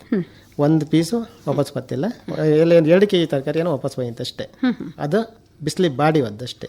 ಈಗ ಆರಂಭದಿಂದ ನೀವು ಹರಿವೆಯನ್ನು ಕೊಟ್ಟು ಪಡೆದಂತಹ ದುಡ್ಡಿಂದ ಆರಂಭಿಸಿದಂತಹ ನಿಮ್ಮ ಪಯಣ ಮುಂದೆ ಏನಾಯ್ತು? ಹಂಗೆ ಒಂದೊಂದೇ ಆ್ಯಡ್ ಮಾಡ್ತಾ ಹೋದೆ. ಆಮೇಲೆ ಬಸ್ಲಿ, ಅದ್ರ ಜೊತೆ ತರಕಾರಿ, ಮೆಣಸಿನ್ಕಾಯಿ, ಕಲ್ಲಂಗಡಿ ಹಣ್ಣು, ತರಕಾರಿ ವೆರೈಟಿ, ಬೆಂಡೆಕಾಯಿ, ಅಲಸಂಡೆ, ಪಟಾಗಲಕಾಯಿ, ಮತ್ತು ಹಾಗಲಕಾಯಿ, ಸೋರೆಕಾಯಿ ತುಂಬ ವೆರೈಟಿ ಇದೆ. ನನ್ನ ಹೆಚ್ಚು ಕಮ್ಮಿ ಒಂದು 30-40 ವೆರೈಟಿ ಐಟಮ್ ವರ್ಷದಲ್ಲಿ ನನ್ನ ಗ್ರಾಹಕರು ಸಿಗುತ್ತೆ. ಒಂದಾದ್ಮೇಲೆ ಒಂದು ಬೆಳ್ಕೊಂತ ಗಡ್ಡೆಯಲ್ಲಿ ಒಂದು 12 ಐಟಮ್ ಇದೆ. ಆಮೇಲೆ ಪೈನಾಪಲ್ ಇದೆ, ಪಪ್ಪಾಯ ಇದೆ, ಮತ್ತೆ ಮಲ್ಲಿಗೆ ನರ್ಸರಿ ಇದೆ. ಮಲ್ಲಿಗೆ ಕೃಷಿ ಮತ್ತೆ ನರ್ಸರಿ ಎಲ್ಲ ವೆರೈಟಿ ಇದೆ. ನನ್ನ ತೋಟದಲ್ಲಿ ಇರೋ ಗಿಡ ಮಾತ್ರ ನರ್ಸರಿ ಮಾಡಿ ಕೊಡ್ತೆ. ಆಮೇಲೆ ಮ್ಯಾಂಗೋ, ಹಲಸು, ಗೋಡಂಬಿ, ತೆಂಗು, ಅಡಿಕೆ ಎಲ್ಲ ಮಾಮೂಲಿ. ಅದ್ರ ಜೊತೆಗೆ ಮೇಕೆ, ಕೋಳಿ ಇವೆಲ್ಲ ಜೊತೆಗಿದ್ದಾವೆ. ಈಗ ನಾವು ಸಮಗ್ರ ಕೃಷಿಯ ಬಗ್ಗೆ ಮಾತಾಡ್ತಿದ್ರೆ ತರಕಾರಿಗಳ ಇದು ಹೇಳಿದ್ರೆ ಅಂದ್ರೆ ಅದನ್ನ ಹೇಗೆ ಕಾಲಕ್ಕನುಗುಣವಾಗಿ ನೀವು ಬೆಳಿತೀರಾ, ಹೇಗೆ ಅದು? ಕಾಲಕ್ಕನುಗುಣವಾಗಿ ಬಿಡ್ತೇವೆ. ವರ್ಷದಲ್ಲಿ 3 ಬಾರಿಯ? ವರ್ಷದ 3 ಬಾರಿ ಅಲ್ಲ, ಒಂದ್ ಬ್ಯಾಚ್ ಆದ್ಕೊಳ್ಳಿ ಇನ್ನೊಂದು ಕೊಡ್ತಾ ಇರೋದಾಗಿ. ನಮ್ ಎನಿ ಟೈಮ್ ಐಟಮ್ ಇರಬೇಕು ನಮಗೆ. ಅಂದ್ರೆ ಒಂದ್ ಬ್ಯಾಚ್ ಆದ್ಮೇಲೆ ಕಾಯುವುದಿಲ್ಲ. ಒಂದ್ ಗಿಡ ಫೇಲ್ ಆಯ್ತು, ಅದ್ರ ರೋಗ ಏನು ಸಮಸ್ಯೆ ಇದೆ, ಅಷ್ಟಿಗೆ ಅದಾಗಿದ್ದೆ ಇನ್ನೊಂದಾಗಿ. ಅಂದ್ರೆ ಎಷ್ಟು ಜಾಗ ಇದೆ ಸರ್ ಇಷ್ಟೆಲ್ಲ ಬೆಳೆಯುವುದಾಗ? ನೀವು ಎಷ್ಟು ಜಾಗದಲ್ಲಿ ನಿರ್ವಹಣೆ ಮಾಡ್ತೀರಿ? ನಾನು ಆರಂಭದಲ್ಲಿ 2 ಎಕರೆ ಮಾಡಿದೆ. ಆಮೇಲೆ ನೀರಿನ ಬ್ಯಾಲೆನ್ಸ್ ಮಾಡ್ಕೊಂಡು 4 ಎಕರೆ ವಿಸ್ತರಣೆ ಮಾಡಿದ್ದಾಗೆ. ಈ ತರಕಾರಿ ಬೀಜಗಳನ್ನು ಯಾವ ರೀತಿ ಆಯ್ಕೆ ಮಾಡ್ತೀರಿ? ತರಕಾರಿ ಬೀಜ ಮೇಯ್ನಾಗಿ ಈ ಗಿಡ ಇತ್ತಲ್ಲ, ಒಂದು ಕಾಯಿ ಬಿಟ್ಟರು ಕೂಡ ಅದನ್ನ ಬೀಜ ಇಡೋದಲ್ಲ, ಮಧ್ಯ ವಯಸ್ಸಿನ ಬೀಜ ಬೇಕು. ಅರ್ಥ ಆಯ್ತಾ? ಇಲ್ಲ ತರಕಾರಿಯಲ್ಲೂ ಹಂಗೆ, ಸಸ್ಯಗಳಲ್ಲೂ ಹಂಗೆ. ಮಧ್ಯ ವಯಸ್ಸಲ್ಲಿ ಎಕ್ಸಾಂಪಲ್ ಅಡಿಕೆ ಬೀಜ ಮಾಡಬೇಕಾದ್ರೆ ಮಧ್ಯ ವಯಸ್ಸಿಂದ ತಗೊತಾರೆ. ಒಂದು 30 ವರ್ಷ ಬಾಳಕಿದ್ರೆ 15 ವರ್ಷದಿಂದ 20 ವರ್ಷ ತನಕ ಗುಣಮಟ್ಟ ಚೆನ್ನಾಗಿರುತ್ತೆ. ತರಕಾರಿಯಲ್ಲೂ ಹಂಗೆ ಮಧ್ಯ ಯಾವ ಟೈಮ್ ಬರುತ್ತೆ ಆ ಕೂಡನ್ನು ಬೀಜಕ್ಕಿಟ್ಟು ಗುಣಮಟ್ಟದ್ದು ಕಾಯಿಲೆಗಿಲ್ಲಿ ಬಂದು ಹಾಕಬಾರ್ದು. ಕಾಯಿಲೆ ಬಂದದ್ದು ಯಾವುದೇ ಕಾರಣಕ್ಕೂ ಚೆನ್ನಾಗಿ ಬರಲ್ಲ. ತಳಿಯನ್ನು ನಾವೇ ಮಾಡ್ಕೊಂಡ್ರೆ ಒಳ್ಳೆಯದು. ಇನ್ನೊಬ್ಬರ ಮೇಲೆ ಡಿಪೆಂಡ್ ಆಗೋಕ್ಕಿಂತ ರೈತರು ನಮ್ಗೆ ಗೊತ್ತಿರುತ್ತೆ, ನಾವು ಬೆಳೆದು ಹೆಂಗೆ ಬಂದಿರುತ್ತೆ ಅದನ್ನೇ ಬೀಜಕ್ಕೆ ಇಟ್ಕೊಂಡ್ರೆ ಒಳ್ಳೇದು. ಇನ್ನೊಬ್ಬರ ಮೇಲೆ ತಗೊಂಡು ತಪ್ಪು. ಇವಾಗ ಅದನ್ನು ಯಾವ ರೀತಿ ಸಂಸ್ಕರಣೆ ಮಾಡ್ತೀರಿ? ಸಂಸ್ಕರಣೆಗೆ ಹೆಚ್ಚಿನವರೆಲ್ಲ ಕೆಮಿಕಲ್ ಹಾಕ್ತಾರೆ, ಅದೆಲ್ಲ ಇರ್ತಾರೆ. ನಂದು ಸಿಂಪಲ್ ಮೆಥಡ್ ಇತ್ತು. ನಾನು ಮೊದಲಲ್ಲೇ ಒಂದು ಬೀಜ ತುಂಬ ಮಾಡ್ತಿದ್ದೆ, ತುಂಬ ವೇಸ್ಟ್ ಆಗ್ತಿತ್ತು. ಅದಕ್ಕೆ ಸಿಂಪಲ್ ಮೆಥಡ್ ಅಂದಾಗ ನನ್ನ ಕಾಳು ಮೆಣಸು ಪೌಡರ್ ಇತ್ತಲ್ಲ, ಅದನ್ನ ಬೀಜಕ್ಕೆ ಮಿಕ್ಸ್ ಮಾಡಿ ಇಟ್ಟರೆ ಹುಳ ಕುಟ್ಟಿ ಅಂತ ಗೊತ್ತಿಲ್ಲ. ಇದರಲ್ಲಿ ಈಗ ನೀವು ಸಮಗ್ರ ಕೃಷಿಯಲ್ಲಿ ಬಂದಾಗ ತರಕಾರಿಗಳ ಬಗ್ಗೆ ಹೇಳಿದ್ರಿ, ಇನ್ನು ಅಡಿಕೆ, ತೆಂಗು ಅದು ಬೆಳಿತೀರಾ? ಅಡಿಕೆ, ತೆಂಗು ಎಲ್ಲ ಮೊದಲೇದೇ ಇದೆ. ಆಮೇಲೆ ನಾನು ವಿಸ್ತರಣೆ ಮಾಡ್ಕೊಂಡು ಬಂದಿದ್ದೆ. ಮೇನ್ ಆಗಿ ರೈತರು ಎಂತ ಹಳೆ ಮರನೆಲ್ಲ ದೂಡು ಮಾಡ್ತಾರೆ, ಅದನ್ನು ಮಾಡಬಾರ್ದು. ಹಳೆ ಮರನ ಉಳಿಸ್ಕೊಂಡು ಅದ್ರ ಜೊತೆಗೆ ಈ ತೆಂಗಿನ ಮರ ಇರುತ್ತೆ, ಅದಕ್ಕೊಂದು ಕಾಳು ಮೆಣಸು ಕೊಡೋದು, ಅದ್ರ ಪಕ್ಕದಲ್ಲ ಜೇನು ಪೆಟ್ಟಿಗೆ ಇಡೋದು, ಈ ಥರ ಬ್ಯಾಲೆನ್ಸ್ ಮಾಡ್ಕೊಂಡು ಹೋಗ್ಬೇಕು. ಹಳೆಯಿಂದ ದೂಡಿ ಕೃಷಿ ಮಾಡಬಾರ್ದು, ಮತ್ತು ಮೇಲ್ಮಣ್ಣು ಉಳಿಸ್ಕೊಂಡು ಕೃಷಿ ಮಾಡಬೇಕು. ಮೇಲ್ಮಣ್ಣಲ್ಲಿ ವಿಟಮಿನ್ ಅಂಶ ತುಂಬ ಇರುತ್ತೆ, ಪೋಷಕಾಂಶ ಇರುತ್ತೆ. ರೈತರು ಅದನ್ನೆಲ್ಲ ಬದಿ ದೂಡಿ ಲೆವೆಲ್ ಮಾಡಿ ಕೃಷಿ ಮಾಡ್ತಾರೆ, ಅದು ತಪ್ಪು. ಇವಾಗ ನೀವು ಹಳೆಯ ಗಿಡಗಳನ್ನು, ಮರಗಳನ್ನು ಉಳಿಸಿದ್ರಿ, ಇದು ಬೇರೆ ಕಡೆ ಹಾಕಿದ್ರೆ ಈ ಗಿಡಗಳನ್ನು? ಅಲ್ಲ, ಅದ್ರ ಪಕ್ಕದಲ್ಲೆಲ್ಲ ಹಾಕೊಂಡು ಬಂದಿದ್ದೆ. ತಳಿ ಯಾವ್ದಾದ್ರು ಒಳ್ಳೇದೇ. ಅದು ಎಲ್ಲಕ್ಕಿಂತ ನಾನು ಹೇಳೋದು ರೈತರಿಗೆ ಲೋಕಲ್ ತಳಿ ಬೆಟ್ರು. ಅದಕ್ಕೆ ರೋಗ ಕಮ್ಮಿ, ಇಳುವರಿ ಜಾಸ್ತಿ ಬರುತ್ತೆ, ಲಾಂಗ್ ಟರ್ಮ್ ಬರುತ್ತೆ. ಸಮಸ್ಯೆ ಏನಾದ್ರೆ ಒಂದು ಹೈಟ್ ಬರುತ್ತೆ ಅಷ್ಟೇ. ಬೇರೆ ತಳಿ ಎಲ್ಲ ಕೊಯ್ಲು ಸಮಸ್ಯೆ. ಬೇರೆ ತಳಿ ಎಲ್ಲ ಬೇಗ ಆಗ್ತವೆ, ರೋಗನೂ ಜಾಸ್ತಿ ಆಗಿ. ಅದು ಸ್ಮೂತ್ ಇರುತ್ತೆ, ವಿಷಯ ಅಷ್ಟೇ. ಮತ್ತೆ ಅಡಿಕೆ ತಳಿಗೆ ಗುಡ್ಡ ಪ್ರದೇಶ ಸೂಕ್ತ, ಬಯಲಿಕ್ಕಿಂತ. ಬಯಲಲ್ಲಿ ಗದ್ದೆನೆ ಭತ್ತನೆ ಬೆಳೆದು ಒಳ್ಳೆಯದು, ಗುಡ್ಡದಲ್ಲಿ ಅಡಿಕೆ ಬೆಳೆದು ಸೂಪರ್. ಇವಾಗ ನೀವು ಲೋಕಲ್ ತಳಿ ಹಾಕಿದ್ದೀರಿ, ನೀವು ಹಾಕಿದ ಗಿಡಗಳಲ್ಲಿ ಫಲ ಬರ್ಲಿಕ್ಕೆ ಶುರುವಾಯ್ತು? ಫಲ ಬರ್ತಾ ಇದೆ. ಅಂದ್ರೆ 4 ವರ್ಷ ಆಗಿರಬಹುದಾ? ಅದು ಲೇಟ್ ಅಂತ ಆಗಲ್ಲ, ನಾವು ಕೂಡ ಹೆಂಗೆ ಮೇಂಟೈನ್ ಮಾಡ್ತೀವಿ ಅದ್ರ ಮೇಲೆ ಡಿಪೆಂಡ್ ಅಷ್ಟೇ. 3 ವರ್ಷಕ್ಕೆ ಹೋಗ್ಬಿಟ್ಟಿದೆ ಲೋಕಲ್ ತಳಿ. ಅಂದ್ರೆ ನೀವು ಏನ್ ಗೊಬ್ಬರ ಹಾಕ್ತೀರಿ? ನಮ್ಮ ತೋಟದಲ್ಲಿ ಇರೋದು ಎರೆಹುಳ ಗೊಬ್ಬರ, ಕೋಳಿ ಗೊಬ್ಬರ, ಮೇಕೆ ಗೊಬ್ಬರ, ದನದ ಕೊಟ್ಟಿಗೆ ಗೊಬ್ಬರ, ಮತ್ತೆ ತೋಟದಲ್ಲಿರೋ ವೇಸ್ಟ್ ಇರುತ್ತಲ್ಲ, ವೇಸ್ಟ್ ಅಂದ್ರೆ ಕೃಷಿ ತ್ಯಾಜ್ಯ, ಅದನ್ನೇ ಬಳಕೆ ಮಾಡ್ತೇವೆ. ಅಲ್ಲಿರೋ ತೆಂಗಿನ ಎಡೆ ಬಿದ್ದ ಬುಡಕ್ ಕಟ್ ಮಾಡಿ ಹಾಕೋದಷ್ಟೇ. ಕಳೆನ ಹಂಗೆ ಬಿಡ್ತೇನೆ ನಾನು. ನನ್ನ ನಿಸರ್ಗ ಕೃಷಿ ಮೆಥಡ್. ಬುಡದಲ್ಲಿ ಕಳೆ ಇದ್ರೆ ಬೆಳೆ, ತರಕಾರಿಗೆ ಒಂಚೂರು ಸಮಸ್ಯೆ ಆಗುತ್ತೆ. ಮತ್ತೆ ಅಡಿಕೆ, ತೆಂಗು, ಕಾಳುಮೆಣಸು ಇವಕ್ಕೆಲ್ಲ ಬುಡದಲ್ಲಿ ಕಳೆ ಇದ್ರೆ ಬೆಳೆ. ಏನಕ್ಕಂದ್ರೆ ಅಲ್ಲಿ ಮಲ್ಚಿಂಗ್ ಆಗುತ್ತೆ, ಒಂದು ತೇವಾಂಶ ಉಳಿತೆ, ಮತ್ತೆ ಅಲ್ಲಿ ಸೂಕ್ಷ್ಮಾಣು ಜೀವಿಗಳು ತುಂಬಾ ಇರ್ತವೆ. ಅವಕ್ಕೊಂದು ಇರ್ಲಿಕ್ಕೆ ಒಂದು ಪೂರಕ ವಾತಾವರಣ ಇರುತ್ತೆ. ಈ ಸೂಕ್ಷ್ಮಾಣು ಜೀವಿಗಳು ಕೆಲವು 1 ತಿಂಗಳು ಇರ್ತವೆ, ಕೆಲವು 2-3 ತಿಂಗಳು ಇರ್ತವೆ. ಈ ಮಳೆಗಾಲದಲ್ಲಿ ಕೆಲವೊಂದು ಬೆಳೆ ಇತ್ತಲ್ಲ, ಗಿಡಗಳು ಮಳೆಗಾಲದಲ್ಲಿ ಮಾತ್ರ ಇರ್ತವೆ, ಆಮೇಲೆ ಸಾಯ್ತವೆ. ಅದಲ್ಲೇ ಗೊಬ್ಬರ ಆಗುತ್ತೆ. ಮತ್ತೆ ನೀರಿನ ತೇವಾಂಶ ಉಳ್ಕಂತೆ, ಎರೆಹುಳ ಗ್ರೋತ್ ಆಗ್ತವೆ. ಅವೆಲ್ಲ ಪೂರಕ ವಾತಾವರಣ. ಅದೇ ನಿಸರ್ಗ ಕೃಷಿ ಅಂತ ಹೇಳೋದಾಗಿ. ಅಡಿಕೆಗೆ ಬರುವ ರೋಗದ ಇದಕ್ಕೆ ಯಾವ ರೀತಿಯಾದಂತಹ ಔಷಧಿಯನ್ನು ಸಿಂಪಡಿಸ್ತೀರಿ? ನಾನು ಬೋಡ ದ್ರಾವಣ ಬಿಟ್ಟರೆ ಬೇರೆ ಅಂತೂ ಆಗೋದಿಲ್ಲ. ಇಲ್ಲ, ಬೋಡ ದ್ರಾವಣ ಮೇಯ್ನಾಗಿ ಬೋಡ ದ್ರಾವಣ ಸ್ಪ್ರೇಯಲ್ಲೇ ಇರೋದು. ಕೊಳೆ ರೋಗ ಬರೋದು ರೋಗಕ್ಕೆ ಮಳೆಗಾಲದಲ್ಲಿ ಜಾಸ್ತಿ ಬರುತ್ತೆ. ನಾನು ಕಳೆದ ವರ್ಷ ಕೆಲವರು 4-5 ಬಾರಿ ಮೆಡಿಸಿನ್ ಹಾಕಿದ್ರು, ಬಟ್ ನಾನು 2 ಸಲ ಮೆಡಿಸಿನ್ ಹಾಕಿ ಅಡಿಕೆ ಉಳಿಸ್ಕೊಂಡಿದ್ದೆ. ನಂದು ಒಂದು ಅಡಿಕೆ ಡ್ಯಾಮೇಜ್ ಆಗಿಲ್ಲ. ಅಲ್ಲೇ ಇರೋದು ಮೇಯ್ನಾಗಿ ಸ್ಪ್ರೇಯಲ್ಲಿ. ಇದರ ಸೂತ್ರ ಎಂತ ಅಂದರೆ ಮೇಯ್ನಾಗಿ ತಪ್ಪು ಮಾಡ್ತಿರೋದಂತ ಗೊತ್ತಾ? ನಮ್ಮದು ಮಿಷಿನು ಅಥವಾ ಜಟರ್ ಪಂಪು ಹಾಕೊಂಡು ಆರಿಸ್ತಾರೆ. ಅದು ಒಂದು ಬದಿ ತಾಗುತ್ತೆ, ಒಂದು ಬದಿ ತಾಗೋದಿಲ್ಲ. ಥರ ಹಾಕಿರ್ತಾರೆ, ಗೊತ್ತಿರೋದಿಲ್ಲ ಅವರಿಗೆ. ಒಟ್ಟಿಗೆ ಕೆಳಗಿನ ಕಮ್ಮಕ್ಕೆ ಬೆಳೆ ಆಗಿರುತ್ತೆ ಅಷ್ಟೇ. ಸುಣ್ಣ ಜಾಸ್ತಿ ಹಾಕಿರುತ್ತೆ, ಬೆಳೆ ಆಗಿರುತ್ತೆ. ಅದಕ್ಕಿಂತ ಮೇಯ್ನಾಗಿ ಮಿಕ್ಸಿಂಗ್ ಪಕ್ಕ ಇರಬೇಕು. ಒಂದು ಸಾಕು. ಮೈಲ್ ತುತ್ತ 1, ಸುಣ್ಣ 1, ಮತ್ತು ಬೇಕಿದ್ರೆ ಗಮ್ಮು ಹಾಕಲೇಬೇಕಂತಿಲ್ಲ. ಅಂದರೆ 100 ಲೀಟ್ರ್ ನೀರಿಗೆ ಹೇಳ್ತಾ ಇರೋದು. ಒಂದು ಡ್ರಮ್ಮಿಗೆ 2 kg ಬೇಕು. 2 kg ಮೈಲ್ ತುತ್ತಿ, 2 kg ಸುಣ್ಣ, ಅಷ್ಟೇ ಸಾಕು. ಕೆಲವರು 4 kg 5 kg ಎಲ್ಲ ಹಾಕ್ತಾರೆ, ಅದೆಲ್ಲ ವೇಸ್ಟ್, ಬೋರ್ಡ್ ದ್ರಾವಣ ಆಗಲ್ಲ. ಕರೆಕ್ಟಾಗಿ ಮಿಕ್ಸ್ ಮಾಡಿ ನೀಟಾಗಿ ಪ್ರತಿಯೊಂದು ಅಡಿಕೆಗೂ ಸ್ಪ್ರೇ ಆಗಬೇಕು. ಪ್ರತಿಯೊಂದು ಅಡಿಕೆನೂ ಒದ್ದೆ ಆಗಬೇಕು. ಒಂದು ಮರಕ್ಕೆ 4 ಲೀಟ್ರ್ ತಗೊಂಡ್ರೆ ತೊಂದರೆ ಇಲ್ಲ. ಒಂದು ಮರದಲ್ಲಿ ಫೇಲ್ ಆದರೆ ನಿಮಗೆ ಲಾಸ್ ತುಂಬ ಆಗುತ್ತೆ. ಅದಕ್ಕೆ ಆದಷ್ಟು ನೀರು ಜಾಸ್ತಿ ಕೊಡಿ. ರೈತರು ತಪ್ಪು ಮಾಡ್ತಾ ಇರೋದು ಅಂತ ಕೇಳಿದ್ರೆ, ಒಂದು 100 ಮರ ಇದ್ದರೆ 1 ಲೀಟ್ರ್ ಲೆಕ್ಕಲ್ಲಿ 100 ಲೀಟ್ರ್ ಹೊಡೆಯ ಅವರು ಎಲ್ಲ ಮರಕ್ಕೆ ತಾಗಿಸಿ ಹೋಗ್ತಾರೆ. ಇವ್ರದ್ದು ಅಡಿಕೆ ಪೂರ ಉದುರಿ ಹೋಗುತ್ತೆ. ಇವಾಗ ನಿಮ್ಮಲ್ಲಿ ಏನಾದರೂ ಅಡಿಕೆ ಕೊಯ್ಲಿಕ್ಕೋ ಈ ಔಷಧಿ ಸಿಂಪಡಣೆಗೆ ಯಾವ ರೀತಿಯಾದಂತಹ ವಿಧಾನ, ಅಂದ್ರೆ ಈಗ ಕಡಿಮೆ ಆಗಿದ್ದಾರೆ ಮರ ಹತ್ತುವವರು, ನಿಮ್ಮಲ್ಲಿ ಹೇಗೆ? ನಂದು ಮೆಡಿಸಿನ್ ಹೊಡಿಗೆ ಯಾರು ಕೊಡೋದಿಲ್ಲ. ನಾನು ಒಂದು 2 ವರ್ಷ ನಾನೇ ಹೊಡೆದೆ, ಒಂದು ಅಡಿಕೆ ಉದಿರಲಿಲ್ಲ. ಆಮೇಲೆ 2 ವರ್ಷ ನನಗೆ ಎಂಟು ಬೇರೆ ಕೆಲಸ ಜಾಸ್ತಿ ಇತ್ತು. ಒಬ್ಬರನ್ನ ಹಾಕಿ ಹೊಡೆದೆ, ಅದು ಪ್ರಯೋಗ ಮಾಡಿದೆ. ಇನ್ನೊಬ್ರು ಹೊಡೆದ್ರೆ ಹೆಂಗೆ ಹತ್ಕೊಂಬನ ಅಂತ ತೋಟ 2 ವರ್ಷನೂ ಉದುರಿ ಹೋಯ್ತು. ಆಮೇಲೆ ಕಳೆದ ವರ್ಷದಿಂದ ನಾನೇ ಶುರು ಮಾಡಿದೆ. ಅವರೆಲ್ಲ ಕೊಟ್ಟರೆ ನಾನು ಅಡಿಕೆ ಹೊಡೆಯೋದಿಲ್ಲ, ನಾನು ಲಾಸ್ ಆಗುತ್ತೆ, ನಾನೇ ಟೈಮ್ ತಗೊಂಡು ನಾನೇ ಹೊಡೆದೆ. ನನ್ನ ವಿಶೇಷತೆ ಮಳೆ ಬಂದರೆ ಮೆಡಿಸಿನ್ ಆಗುತ್ತೆ, ಸ್ವಲ್ಪ ಜಾಸ್ತಿ ಹೋಗುತ್ತೆ ಅಷ್ಟೇ. ಮಳೆಗೆ ಇದಕ್ಕೆ ಏನೋ ಸಂಬಂಧ ಇಲ್ಲ, ಹೊಡೆಯೋದು ಸ್ಪ್ರೇಯಲ್ಲೇ ಇರೋದು. ಮಳೆ ಬಂದಾಗಲೂ ನೀವು ಸ್ಪ್ರೇ ಮಾಡ್ತೀವಿ? ನಾನು ಸ್ಪ್ರೇ ಮಾಡ್ತೆ. ಅಡಿಕೆ ಏನೂ ಆಗಿಲ್ಲ. ನಾನು 2 ಸಲ ಸ್ಪ್ರೇ ಮಾಡಿ ಉಳಿಸ್ಕೊಂಡಿದ್ದೆ. ನಾನು ಜೂನ್ ಫಸ್ಟಲ್ಲಿ ಕೊಟ್ಟಿದ್ದೆ ಲಾಸ್ಟ್ ಇಯರ್. ಗಮ್ಮ ಹಾಕ್ತೀರಾ ಹೇಗೆ? ಒಂದು ಪಾಸ್ಟ್ ಗಮ್ ಕೊಡ್ತೆ, ಅದನ್ನ ಮಳೆ ಬಪ್ಪತ್ತಿ ಹೊಡಿದ್ನಲ್ಲ ಅದಕ್ಕೆ. ಅದೇ ಹೋಗದ ಹಾಗೆ, ಕರಗದ ಹಾಗೆ. ಗಮ್ಮು ಅಂಟ್ಲಿಕ್ಕೆ ಅಷ್ಟೇ, ಬೇರೆ ಮಳೆ ಇಲ್ಲ ಅಂದ್ರೆ ಗಮ್ಮು ಬೇಕಂತಿಲ್ಲ. ಮೈಲ್ ತುತ್ತು ಸುಣ್ಣ 2 ಸಾಕು. ಒಂದಿಷ್ಟು ಒಂದು ರೇಷಿಯೋ ಅಲ್ಲಿ 1:1 100 ಲೀಟ್ರಿಗೆ 1:1. ಡ್ರಮ್ಮಿಗಾದ್ರೆ 2 kg 2 kg. ನಮ್ದು ಜಟರ್ ಪಂಪಲ್ಲಿ ಆಗ್ತದೆ, ಮೆಷಿನ್ ಪಂಪ್ ತಗೊಂಡಿಲ್ಲ. ಮೆಷಿನ್ ಪಂಪಲ್ಲಿ ಒಂದು ಸ್ಪ್ರೇ ಮಾಡೋಕೆ ರೈತರು ಒಂದು ತಿಳ್ಕೊಬೇಕು, ಪ್ರೆಜರ್ ಜಾಸ್ತಿ ಕೊಡಬಾರ್ದು. ಮೀಡಿಯಂ ಪ್ರೆಜರ್ ಹೋದ್ರೆ, ಜಟರ್ ಪಂಪ್ ಪ್ರೆಜರ್ ಇತ್ತಲ್ಲ ಅದರಲ್ಲಿ ಹೋದ್ರೆ ಮಾತ್ರ ಮೆಡಿಸಿನ್ ನೋಡಿ ಸೂಕ್ತ, ಅಂದ್ರೆ ಕರೆಕ್ಟಾಗಿ ಅಂಟುಕೊಳ್ಳುತ್ತೆ. ನೀವು ಪ್ರೆಜರ್ ಜಾಸ್ತಿ ಕೊಟ್ಟರೆ ಅಡಿಕೆ ವಾಶ್ ಆಗೋದು ಬಿಟ್ಟರೆ ಮೆಡಿಸಿನ್ ಕೂತ್ಕೊಳ್ಳಲ್ಲ, ಒಳಗೆ ಸೇರಲ್ಲ. ಅದಂಚೂರು ರೈತರು ನೋಡ್ಕೊಳ್ಬೇಕು. ಕೆಲವರು ಬೇರೆ ಪ್ರೆಜರ್ ಕೊಟ್ಕೊಂಡು 1 ಮರ ಹತ್ತಿ 40 ಮರಕ್ಕೆ ಹೊಡಿತಾರೆ, ಅದು ತಪ್ಪು. 1 ಮರಕ್ಕೆ 3 ರಿಂದ 4 ಕಡೆ ಕೊಟ್ಟರೆ ಮಾತ್ರ ಅಡಿಕೆ ಮರ ಕವರ್ ಆಗುತ್ತೆ. ಪ್ರತಿಯೊಂದು ಅಡಿಕೆ ಕವರ್ ಮಾಡಬೇಕು, ತಲೆಯೂ ಕೊಡಬೇಕು.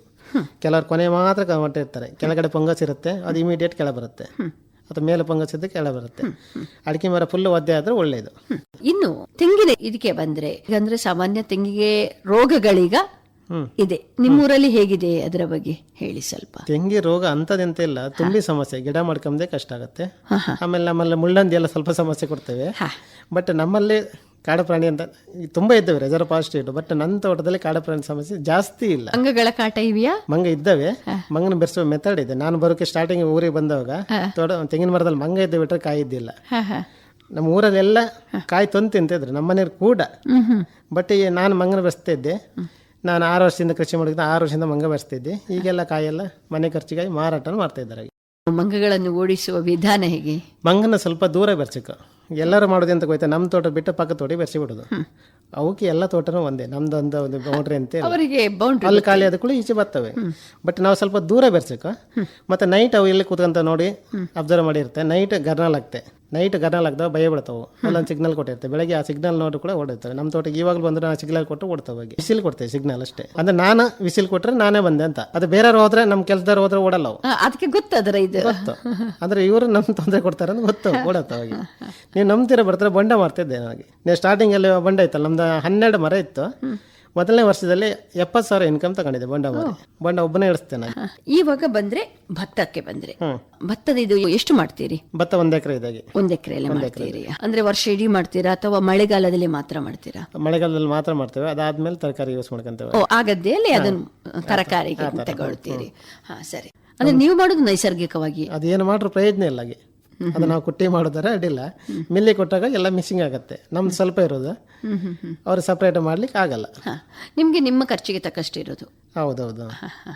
ಅಂದ್ರೆ ಗೊಬ್ಬರ ಏನು ಹಾಕಲ್ವಾ ನೀವು ಇದು ಮಾಡುವಾಗ? ಗೊಬ್ಬರ ಇದೆ, ಕೋಳಿ ಗೊಬ್ಬರ, ಕೊಟ್ಟಿ ಗೊಬ್ಬರ ಎಲ್ಲ ಹಾಕ್ತೇವೆ. ನೈಸರ್ಗಿಕವಾದ? ನೈಸರ್ಗಿಕ, ರಾಸಾಯನಿಕ ಗೊಬ್ಬರ ಯಾವುದೇ ಕಾರಣಕ್ಕೂ ಕೊಡಲ್ಲ. ನೀವು ನಂಬ್ತೀರ ಬರ್ತೇವೆ, 1 kg ನಾವು ಯೂಸ್ ಮಾಡಿಲ್ಲ. ಸಾವಯವ ಭತ್ತ, ಸಾವಯವಕ್ಕಿಂತ ನೈಸರ್ಗಿಕ ಜಾಸ್ತಿ ಫೋಕಸ್ ಮಾಡ್ತೇವೆ. ಅಂದ್ರೆ ನೈಸರ್ಗಿಕ ಕೃಷಿ ಅಂದ್ರೆ ಸಣ್ಣ ಗಿಡ ಇದ್ದ ಸಲುವಾಗಿ ಕೆಲವೊಂದು ಗಿಡಕ್ಕೆ ಗೊಬ್ಬರ ಬೇಕು, ದೊಡ್ಡಕಾದ್ಮೇಲೆ ಅದು ಆರಾಮ ಬೆಳಕುತ್ತೆ. ಎಷ್ಟು ಕಾಫಿ ಗಿಡಗಳಿವೆ ತಮ್ಮಲ್ಲಿ? ಕಾಫಿ ಗಿಡ ಜಾಸ್ತಿ ಇಲ್ಲ, ಒಂದು 10 ಗಿಡ ಆಗಿದೆ. ಅದನ್ನ ನೋಡ್ಕೊಂಡು ಮುಂದಕ್ಕೆ ಹೋಗ್ಬೇಕು. ಹಂಗೆ ಕೋಕ್ ಇದ್ದೇವೆ, ಕಾಳುಮೆಣಸು ಇದ್ದೇವೆ, ವೀಳ್ಯದೆಲೆ, ಸಮಗ್ರ ಇದೆ, ಯಾವುದು ಇಲ್ಲ ಅಂದಿಲ್ಲ. ವಾಟೆಕಾಯಿ ಇದೆ, ಮುರಿನೋಳಿ ಇದೆ, ಔಟೆಕಾಯಿ ಬರುತ್ತಲ್ಲ, ಔಟೆಕಾಯಿ ಅದು ಇದೆ. ಇನ್ನು ಎಷ್ಟು ವಿಧದ ಬಾಳೆಗಳಿವೆ ತಮ್ಮಲ್ಲಿ? 9 ವೆರೈಟಿ ಬಾಳೆ ಇದೆ.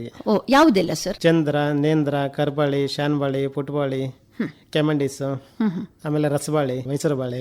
ಇದನ್ನು ಹೇಗೆ ನಿರ್ವಹಣೆ ಮಾಡ್ತೀರಿ? ಇದರ ಬಾಳೆಯನ್ನು ಆದಷ್ಟು ಬೇಸಿಗೆಯಲ್ಲಿ ನಡೋದು ಒಳ್ಳೆಯದು.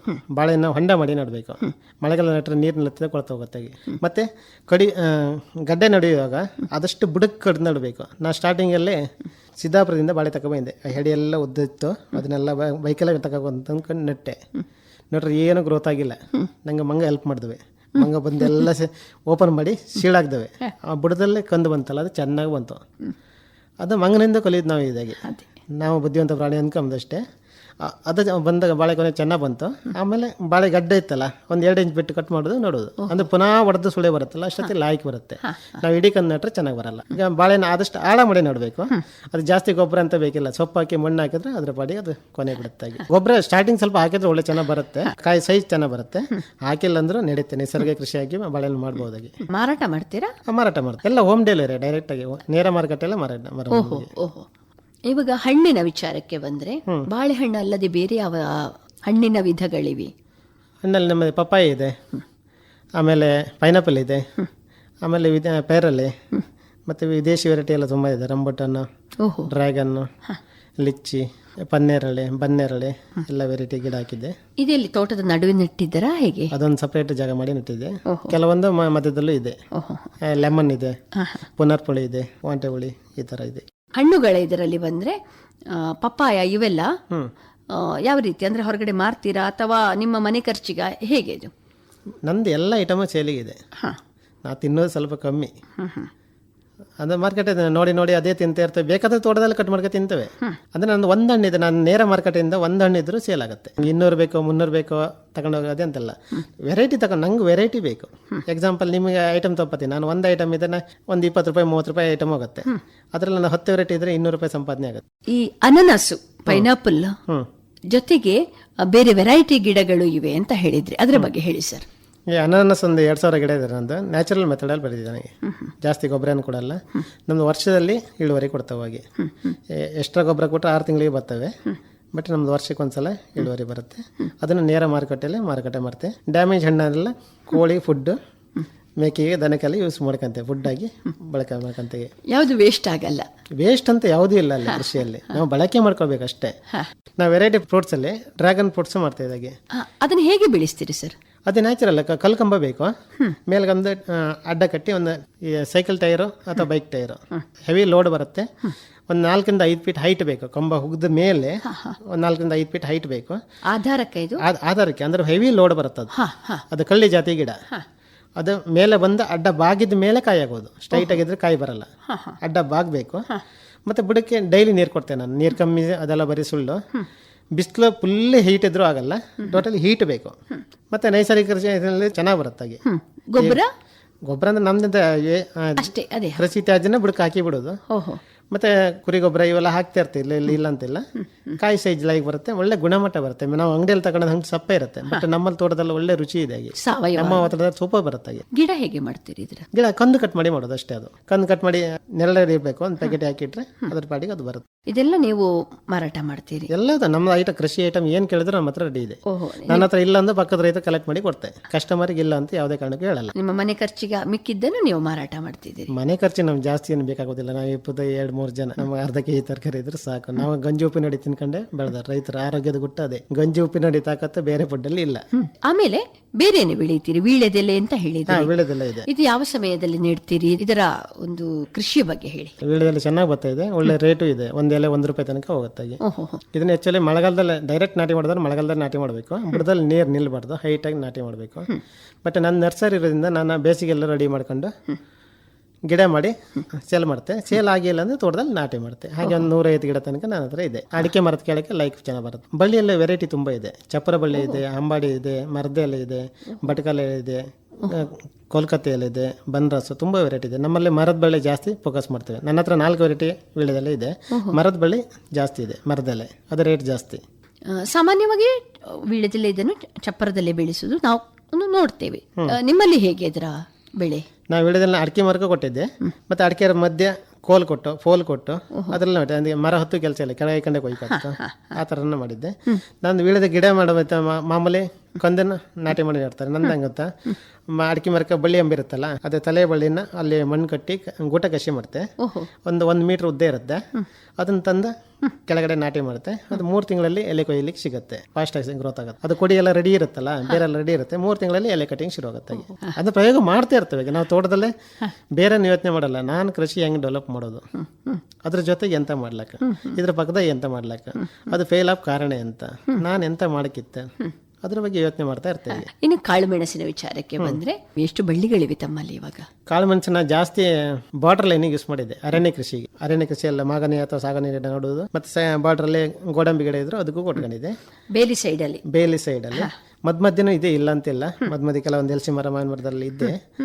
ಅದು ತುಂಬಾ ಇದೆ. ನಂತರ 400 ಗಿಡದ ಮೇಲೆ ಇದೆ ಹೆಚ್ಚು ಕಮ್ಮಿಯಾಗಿ. ವೆರೈಟಿ ಒಂದೇ ಯಾವ ತಳಿ ಅದು? ಕರಿಮುಂಡ ಇದೆ, ಮತ್ತೆ ಪನಿಯೂರು ಒಂದಿದೆ. ಕರಿಮುಂಡ ಅಂದ್ರೆ ಲೋಕಲ್ ತಳಿ, ಪನಿಯೂರನ್ನು ಮಾಮೂಲಿ ಇದು ಸಿಗುತ್ತೆ. ಹಾಗೆ ಬುಷ್ ಪೇಪರ್ ಮಾಡೋದು, ತಲೆ ಬಳ್ಳಿ ಇತ್ತಲ್ಲ ಅದನ್ನ ಕಟ್ ಮಾಡಿ ಮಾತ್ರ 1 ವರ್ಷಕ್ಕೆ 7 ವರ್ಷ ಹೋಗುತ್ತೆ. ರನ್ನರ್ಸ್ ಅಂತ ಬರುತ್ತೆ, ಕೆಳಗಡೆ ನೆಲ್ಲ ಕಬ್ಬೋದು. ಅದನ್ನ ನಾಟಿ ಮಾಡಿದ್ರೆ 3 ವರ್ಷಕ್ಕೆ ಇಳುವರಿ ಬರುತ್ತೆ.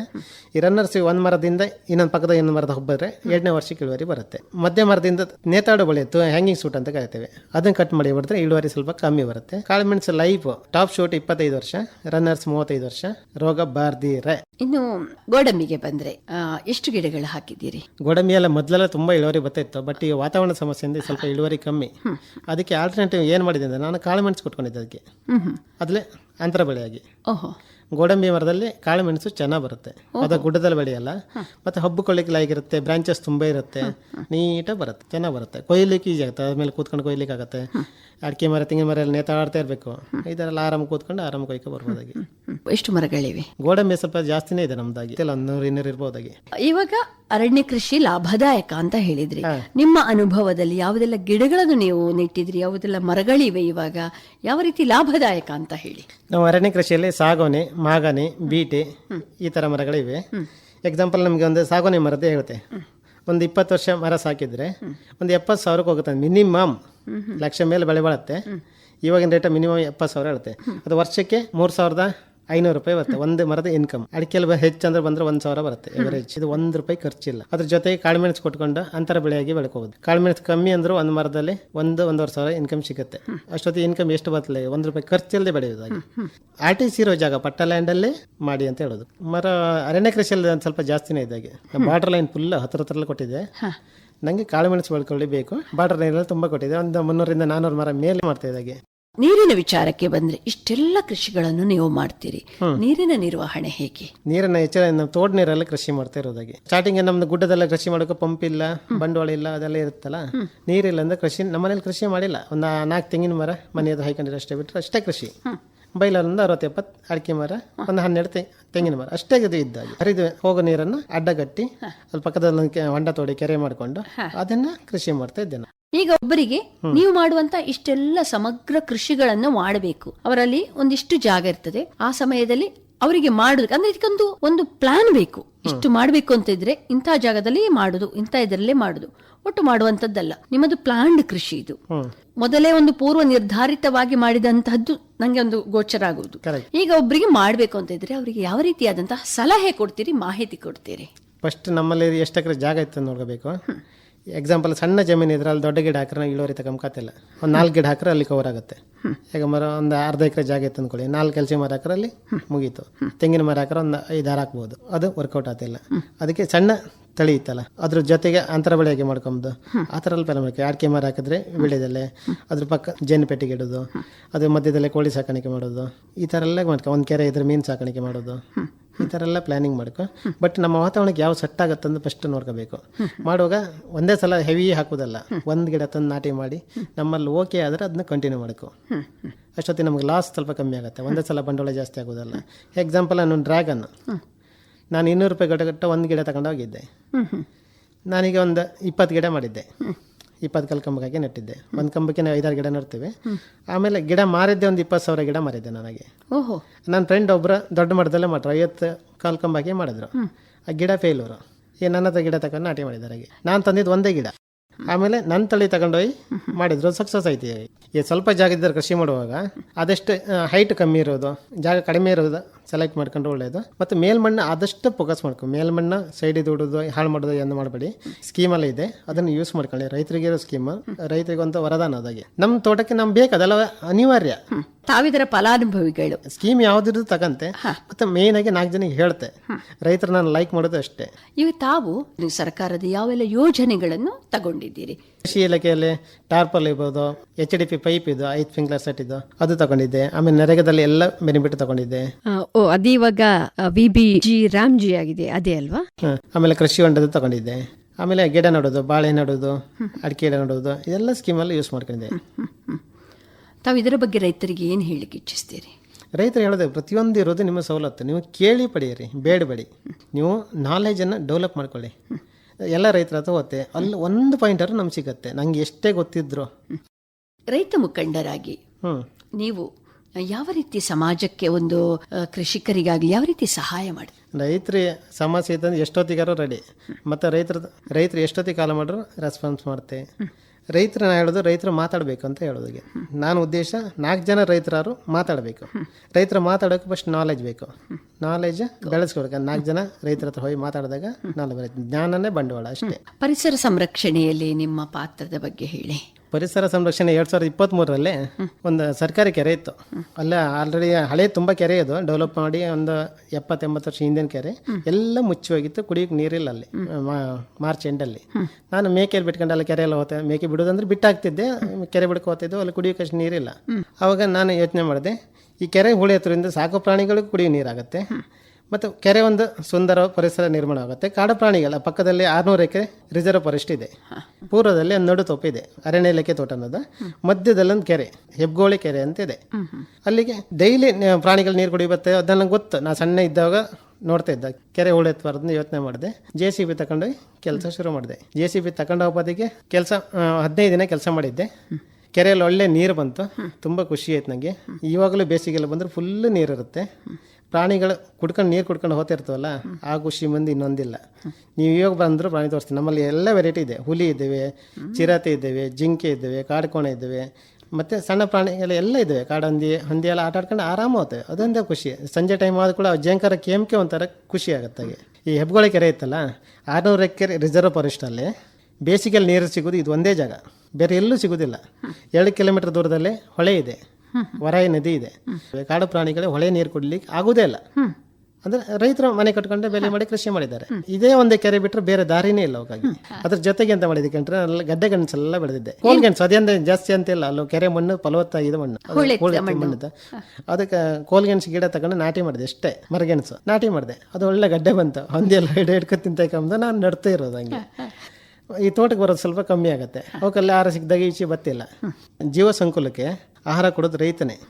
ಇನ್ನೊಂದು 20% ಚೈನ್ ಸಿಸ್ಟಮ್ ಮೂಲಕ ಹೋಗುತ್ತೆ. ಕೆಪ್ಪೆನ ಹಾವಿನ ಇನ್ನೊಂದು ತಿಂತಾರೆ, ಈ ಥರ ಚೈನ್ ಸಿಸ್ಟಮ್ ಹೋಗುತ್ತೆ. ಇನ್ನೊಂದು 20% ಒಳಗಡೆ ಬರುತ್ತದೆ. ನಿಸರ್ಗದಲ್ಲಿ ಬಿದ್ದುಟ್ಟಿ ಅದ್ರ ಪಾಡಿಗೆ ಹಣ್ಣಾಗುತ್ತೆ. 80% ಜಗತ್ತಿನ ಪ್ರಾಣಿ ಸಂಕುಲಕ್ಕೆ ಅಥವಾ ಜೀವ ಸಂಕುಲಕ್ಕೆ ಆಹಾರ ಕೊಡೋದು ರೈತನೇ. ಇವಾಗಲೂ ರೈತನ ಹೊಲಕ್ಕೆ ಹೋದ್ರೆ ಫ್ರೀಯಾಗಿ ಐಟಮ್ ಕೊಡ್ತಾ ಅಂದ್ರೆ ರೈತ ಮಾತ್ರ, ಬೇರೆ ಒಬ್ರು ₹1 ಕೊಡೋದಿಲ್ಲ. ಆದ್ರಿಂದ ರೈತ ಬಡವನಾದ. ಹೃದಯ ಶ್ರೀಮಂತಿಕೆ ದೊಡ್ಡದು ರೈತಂದು. ಇವಾಗ ನಿಮ್ಮ ಈ ಜಾಗದಲ್ಲಿ ಏನೆಲ್ಲ ಬೆಳಿತೀರಿ, ಇದನ್ನು ನೀವು ಯಾವ ರೀತಿ ನೇರವಾಗಿ ಗ್ರಾಹಕರಿಗೆ ಯಾವ ರೀತಿ ತಲುಪಿಸ್ತೀರಿ? ನಾನು ನೇರ ಮಾರ್ಕೆಟೇ ಮಾಡ್ತಿದ್ದೆ ಐಟಮ್ನ. ಅಂದ್ರೆ ನನ್ನ ತೋಟದಲ್ಲಿ ಎಲ್ಲ ಕೃಷಿ ಐಟಮ್ ಯಾವುದು ಇಲ್ಲ ಅಂತಿಲ್ಲ, ಎಲ್ಲ ಐಟಮ್ ಸಿಗುತ್ತೆ ನಮ್ಮ ಹತ್ರ. ಇಲ್ಲ ಅಂದ್ರೆ ಪಕ್ಕದ ರೈತರು ಕಲೆಕ್ಟ್ ಮಾಡ್ಕೊಂಡು, ರೈತರಿಗೆ ಯಾರು ಕಸ್ಟಮರ್ ಇರ್ತಾರೆ ಅವ್ರು ಏನು ಕೇಳಿದ್ರು ಇಲ್ಲ ಅಂತಿಲ್ಲ. ಬಟ್ ಸೀಸನ್ ವೈಸ್ ಸಿಗುತ್ತೆ. ಎಲ್ಲ ಟೈಮಿನ ಎಲ್ಲ ಐಟಮ್ ಸಿಗುತ್ತೆ ಅಂತಿಲ್ಲ. ನಂದು ಕೆಮಿಕಲ್ ಹಾಕೋದಿಲ್ಲ, ನ್ಯಾಚುರಲ್ ಐಟಮ್ ಎಷ್ಟು ದಿನ ಇರುತ್ತೆ ಎಲ್ಲರಿಗೂ ಗೊತ್ತು. ಮತ್ತು ನಾನು 2024ರಲ್ಲಿ ಹೆಬ್ಗೋಳಿ ಕುಷ್ಟ ಅಗ್ರಿಕಲ್ಚರ್ ಕಂಪನಿ ಅಂತ ಓಪನ್ ಮಾಡಿದ್ದೆ. ಓಪನ್ ಮಾಡಿ ಅದರಲ್ಲಿ ಯುವ ರೈತರನ್ನ ಗುರುತಿಸೋ ಕೆಲಸ ಮಾಡಿದ್ದೆ. HKSC ಶ್ರೇಷ್ಠ ಅವಾರ್ಡ್ ಅಂತ ಕೊಡ್ತಾ ಇದ್ದೆ 2020. ಆಮೇಲೆ ಪ್ರತಿಭಾ ಪುರಸ್ಕಾರ ಅಂತ 2024ರಿಂದ ನಮ್ಮ ತೋಟದಿಂದ ಮಾಡ್ತಾ ಇದ್ದೆ. ಸಕ್ಸಸ್ ಆಯಿತು. ಅಂದಾಗ ಯಾವ ತಿಂಕೆ ಮಾಡಿಲ್ಲ, ಪ್ರಶಸ್ತಿ ಕೊಡೋದು ತಿಂಕೆ ಮಾಡಿಲ್ಲ. 2025ರಲ್ಲಿ ಮೌಲ್ಯವರ್ಧಿತ ಉತ್ಪನ್ನಗಳ ಬಿಡುಗಡೆ ಸಮಾರಂಭ ಮಾಡಿದ್ದೆ. ಒಂದು 9 ಐಟಮ್ ಮಾಡಿದ್ದೆ ನನಗೆ. ಆಮೇಲೆ ಈಗ ಪ್ರತಿ ವರ್ಷ ಆ್ಯಡ್ ಮಾಡ್ಕೊಂಡು ಬರ್ತಿದ್ದೆ. ವ್ಯಾಲ್ಯೂ ಆಡೆಡ್ ಐಟಮ್ ಅಂದರೆ ನಮ್ಮ ತೋಟದಲ್ಲೇ ಬೆಳೆದದನ್ನ ಮೌಲ್ಯವರ್ಧನೆ ಮಾಡಿ ಸೇಲ್ ಮಾಡೋದು. ಐಟಮ್ ಪಕ್ಕ ಕೊಡ್ತೆ, ರೇಟು ಹಂಗೆ. ಇವಾಗ ಇಷ್ಟೆಲ್ಲ ನೀವು ಬೆಳಿತೀರಿ, ಯಾವ ರೀತಿ ಇಷ್ಟನ್ನು ನೀವು ನಿರ್ವಹಣೆ ಮಾಡ್ತೀರಿ? ಇದೊಂದು ದೊಡ್ಡ ಪ್ರಶ್ನೆ ನಮ್ಗೆ. ಆರಂಭದಲ್ಲಿ ನಾನು 2 ವರ್ಷ ಒಬ್ಬನೇ ಮಾಡಿದ್ದೆ. ಜನರಿಗೆ ದುಡ್ಡಿಲ್ಲ, ಯಾಕಂದ್ರೆ ಸಮಯವೂ ಅಷ್ಟೇ, ಎಲ್ಲರಿಗೂ 24 ಗಂಟೆ. ಇಷ್ಟು ಈ ಸಮಯದಲ್ಲಿ ನೀವು ಹೇಗೆ ಸರಿದೂಗಿಸ್ತೀರಿ ಇಷ್ಟನ್ನೆಲ್ಲ? ಸಮಯ ಒಂದು ಕೆಲವೊಂದು ಇರುತ್ತೆ. ತರಕಾರಿ ಎಲ್ಲ ಡೈಲಿ ಟೈಮ್ ಕೊಡಲೇಬೇಕು.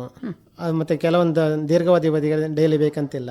ಆ ಸೀಸನ್ ಹೋದ್ರೆ ಮಾತ್ರ ಸಾಕು. ಅದನ್ನೆಲ್ಲ ಕ್ಯಾಲ್ಕುಲೇಷನ್ ಮಾಡಬೇಕು. ಮತ್ತೆ ಈಗ ಹೋಗುವಾಗ ಸುಮ್ಮನೆ ಹೋಗ್ತಿಲ್ಲ ನಾವು. ಈ ತೋಟಕ್ಕೆ ಹೋದಾಗ ಒಂದೇ ಕೆಲಸ ಇರೋದಿಲ್ಲ, ಅಲ್ಲೇ 16 ಕೆಲಸ ರೆಡಿ ಇರುತ್ತೆ. ಅದನ್ನು ಪಕ್ಕ ಬ್ಯಾಲೆನ್ಸ್ ಮಾಡ್ತೇವೆ ನಾವಾಗಿ. ಈಗ ಒಂದನೇ ಮಾಡ್ತಾ ಇದ್ರೆ ಆಗಲ್ಲ. ನಾ ಇಲ್ಲಿ ಬದಿ ತರಿತಾ ಇದ್ರೆ ಆಚೆ ಬದಿ ಮಂಗ ತಿನ್ಕೋತಾ ಇದ್ದೇವೆ. ಮಂಗನೂ ಬೆರೆಸಬೇಕು, ಅಲ್ಲಿ ದನ ಬಂದು ದನನೂ ಬೆರೆಸಬೇಕು. ಅದಕ್ಕೆಲ್ಲ ಮನುಷ್ಯರು ಇದ್ರಲ್ಲ, ಎಲ್ಲಕ್ಕಿಂತ ದೊಡ್ಡ ಸಮಸ್ಯೆ ಮನುಷ್ಯರದ್ದು. ಅವರಿಗೆ ಬರ್ದಿದ್ದ ಕ್ಯಾಮರಾನು ಹಾಕೊಂಡಿದ್ದೆ. ಕ್ಯಾಮರಾ ಹಾಕಿದ ಮೇಲೆ ಸ್ವಲ್ಪ ಕಮ್ಮಿ ಆಯ್ತು. ಹಾಗೆ ತೋಟ ನೋಡ್ತಾ ಇದ್ದೀನಿ, ನೋಡ್ತೆ. ಇಲ್ಲಾಂದ್ರೆ ಆಗಲ್ಲ. ಟೆಕ್ನಾಲಜಿ ನಾವು ಬಳಸಬೇಕು, ಇಲ್ಲಾಂದ್ರೆ ಕಷ್ಟ ಇತ್ತು. ಸಮಸ್ಯೆ ಕಾಡು ಪ್ರಾಣಿಗಳಿಂತ ಮನುಷ್ಯದ ಸಮಸ್ಯೆ ತುಂಬ ಇತ್ತು ನಮಗೆ. ನಾ ಈ ಕಡೆ ಬಂದಾಗೆಲ್ಲ ಸ್ಟಾರ್ಟಿಂಗ್ ಅಲ್ಲೆಲ್ಲ ಗಂಟೆ ಎಬ್ಬಿ ಬಿಡ್ತಿದ್ದೆ, ಬೇಲಿ ತೆಗೆದು ಗಂಟೆ ಎಬ್ಬಿ ಬಿಡ್ತಿದ್ರು. ಹಾಗೆ ಅಂತ ಅವರು ಮಾಡಲ್ಲ, ಮಾಡೋರ್ನ ಬಿಡಬಾರ್ದು ಅಂತ. ಮತ್ತೆ ನಮ್ಮ ನನಗೆ 2 ನಾಯಿ ಇದು, ತುಂಬ ಹೆಲ್ಪ್ ಮಾಡ್ತೇವೆ. ಅದ್ರ ಬಗ್ಗೆ ಹೇಳಲೇಬೇಕು. ನಾನು ನಾಯಿ ಇತ್ತಲ್ಲ, ಎನಿ ಟೈಮ್ ನನ್ನ ತೋಟಕ್ಕೆ ಮನುಷ್ಯರು ಬರಲಿ, ಗಂಟೆ ಬರಲಿ, ಫಸ್ಟ್ ಸಿಗ್ನಲ್ ಕೊಡೋದು ಅದೇ. ನೈಟ್ ಕೊಟ್ಟಿಗೆ ಒಳಗಡೆ ಹಾಕ್ತೇವೆ. ಚಿರತೆ, ಹುಲಿ ಎಲ್ಲ ಇದ್ದೇವೆ, ಒಂದು ಹಿಡ್ಕೊಂಡು ಹೋಗ್ತದೆ ಅಂತ ಕೊಟ್ಟಿಗೆ ರೂಮ್ ಒಳಗಡೆ ಇರ್ತವೆ. ಬಟ್ ರೂಮ್ ಒಳಗೆ ತೋಟಕ್ಕೆ ಏನೋ ಬಂದ್ರೆ ಸೌಂಡಲ್ಲೇ ಮಾಡ್ತೇವೆ, ಕೂಗ್ತವೆ. ಅಷ್ಟೊತ್ತಿನ ತೋಟಕ್ಕೆ ಹೋದಾಗ ಅಲ್ಲೇನೇ ಇರ್ತವೆ. ನಾನು ಬೆರೆಸಿ ಬತ್ತೆ, ಸಿಗ್ನಲ್ ಕೊಡುತ್ತೆ. ನಮ್ಮ ನಾಯಿ ಅಂತೂ ಪಕ್ಕವು ಹಂಗೆ. ನಾನು ಮನೆಗೆ ನನ್ನ ಬೈಕ್ ನೈಟ್ ಎಷ್ಟೊತ್ತಿಗೆ ಹೋಗಲಿ ಒಂಚೂರು ಮಾತಾಡಲ್ಲ. ಅದೇ ಪಕ್ಕದ ಮನೆ ಬೈಕ್ ಯಾರೋ ಬೈಕ್ ಬಂದ್ರೆ ಗೊತ್ತಾಗತ್ತೆ, ಸೌಂಡಲ್ಲೇ ಕ್ಯಾಚ್ ಮಾಡ್ತೇವೆ. ಕೋಳಿ ಸಾಕಾಣಿಕೆ ಮಾಡ್ತಾ ಇರೋದೇ ನಾಯಿಯಿಂದ. ನಾಯಿ ಇಲ್ಲಾಂದ್ರೆ ನಂಗೆ ಕೋಳಿ ಸಾಕಾಣಿಕೆ ಮಾಡ್ಲಿಕ್ಕಾಗಲ್ಲ. ನಮ್ಮಲ್ಲಿ ಕಾಡು ಪ್ರದೇಶ, ಕಾಗೆ ಇದ್ದೇವೆ, ನರಿ ಇದ್ದೇವೆ, ಮುಂಗುಸಿ ಇದ್ದಾವೆ, ಎಲ್ಲ ಬಂದು ತುಂಬ ತೊಂದರೆ ಕೊಡ್ತವೆ. ಬಟ್ ಅವನ್ನೆಲ್ಲನೂ ಸೆಕ್ಯೂರ್ಡಾಗಿ ಕಾಣ್ತಿದ್ದ ನಾಯಿ. ಜೊತೆಗೆ ಅಮ್ಮನ ಸಹಕಾರ ಸ್ವಲ್ಪ ಇದೆ. ಕೃಷಿ ಸಹಾಯಕರು 4 ಜನ ಇದ್ದಾರೆ. ಎಷ್ಟು ಬೇಕಾದ್ರೆ ಎಷ್ಟೋ ತಕ್ಕಂತೆ. ಆಮೇಲೆ ನೆಕ್ಸ್ಟ್ ಅಂತ ನಮ್ದು ಒಂದೇ ಕಡೆ ಕೃಷಿ ಮಾಡೋದ್ರಿಂದ ಮೇಂಟೆನೆನ್ಸ್ ಸ್ವಲ್ಪ ಕಷ್ಟ ಆಗುತ್ತೆ. ನೆಕ್ಸ್ಟ್ ಪ್ಲಾನಿಂಗ್ ಅಂದ್ರೆ ಆಲ್ರೆಡಿ 2-3 ಕಡೆ ಮೇಕೆದು ಮತ್ತು ನರ್ಸರಿ ಮಾಡಿದೆ. ಎಕ್ಸಾಂಪಲ್ ರೋಡ್ ಸೈಡ್ ಒಂದು ಮನೆ ಇದೆ, ಅವ್ರ ಸ್ವಲ್ಪ ಜಾಗ ಇದೆ, ನೀರು ಚೆನ್ನಾಗಿದೆ. ಅಲ್ಲಿ ಅವ್ರ ಹತ್ರ ಒಂದು ನರ್ಸರಿ ಮಾಡ್ಬೋದು. ಬಟ್ ಅವ್ರಿಗೆ ಹೆಂಗೆ ಮಾಡೋದು, ಹೇಗೆ ಮಾಡೋದು ಎಂಥದ್ದು ಗೊತ್ತಿಲ್ಲ. ಮಾರ್ಕೆಟ್ ಬಗ್ಗೆ ಗೊತ್ತಿಲ್ಲ, ಅವ್ರ ಹತ್ರ ಬಂಡವಾಳ ಇಲ್ಲ. ಅದಕ್ಕೆಂತ ಗೊತ್ತಾ, ನನ್ನ ತೋಟದಲ್ಲಿರೋ ಗಿಡನ ಅವರೇ ತಗೊಂಡೇ ಕೊಟ್ಟು ನೀವು ನರ್ಸರಿ ಮಾಡಿ, ಬಂಡವಾಳ ನಂದೆ, ಮಾರ್ಕೆಟ್ ನಂದೆ, ನೀವು ನೋಡ್ಕೊಳ್ಳಿ, ನೋಡ್ಕೊಂಡು ಮಾತ್ರ. ಅವ್ರೇನೋ ಕೃಷಿ ಕೆಲ್ಸಕ್ಕೆ ಬೇರೆ ಕಡೆ ಹೋಗ್ತಿದ್ರು, ಅವ್ರನ್ನ ಕೃಷಿ ತಪ್ಪು ಕೆಲಸ ಆಲ್ರೆಡಿ ಮಾಡಿದ್ದೆ. ಒಂದು ಗವಳೆಲ್ಲ ಒಂದು ಮಾಡಿದ್ದೆ. ಅವ್ರು ಬೇರೆ ಮನೆ ಕೆಲ್ಸಕ್ಕೆ ಹೋಗ್ತಿದ್ರು. ನಿಮಗೆ 1/2 ಎಕರೆ ಜಾಗ ಇದೆ, ಬೇರೆ ಮನೆ ಕೆಲ್ಸಕ್ಕೆ ಬಂದ್ರೆ ರತ್ತಿ ಬದಿ ಜಾಗ. ನಾನು ನರ್ಸರಿ ಮಾಡ್ತೆ, ಬಂಡವಾಳ ಎಲ್ಲ ನಂದೆ. ಗಿಡ ಪ್ಯಾಕ್ ಮಾಡಿ ಒಂಚೂರು ನೀರು ಬಿಡಿ, ಯಾರ ಕೇಂದ್ರ ಒಂದು ಫೋನ್ ಮಾಡಿ, ರೇಟೆಲ್ಲ ನಾನೇ ಹೇಳ್ತೆ. ಅವ್ರು ಬಂದು ತಗೊಂಡು ಹೋಗ್ತಾರೆ. ನಂಗೆ ಅದೇನು ಲಾಭ ಬೇಕಂತ ಅವ್ರಿಗೊಂದು ಮನೆಯಲ್ಲೇ ಕೂತ್ಕೊಂಡು ಒಂದು ಕೆಲಸ ಐತೆ, ಎಲ್ಲ ಹೊಬ್ಬೇಡ, ಮನೆಯಲ್ಲೇ ನೆಮ್ಮದಿ ಕೃಷಿ ಒಂಥರ ಖುಷಿ ಅವರಿಗೆ, ಮನೆಯಲ್ಲೇ ಸಂಪಾದನೆ ಆಗುತ್ತೆ ಅವರಿಗೆ. ನನಗೇನು ಲಾಭ ಬೇಕಂದ್ರೆ ನಂಗೆ ಬಾಡಿಗೆ ಉಳಿತದೆ, ಒಂದು ಇನ್ನೊಬ್ಬರು ಜನನ ಇಡಬೇಕಲ್ಲಿ, ಅದು ಉಳಿತದೆ. ರೋಡ್ ಸೈಡಲ್ಲಿ ಮಾರ್ಕೆಟ್ ಸಿಕ್ತು ನನಗೆ.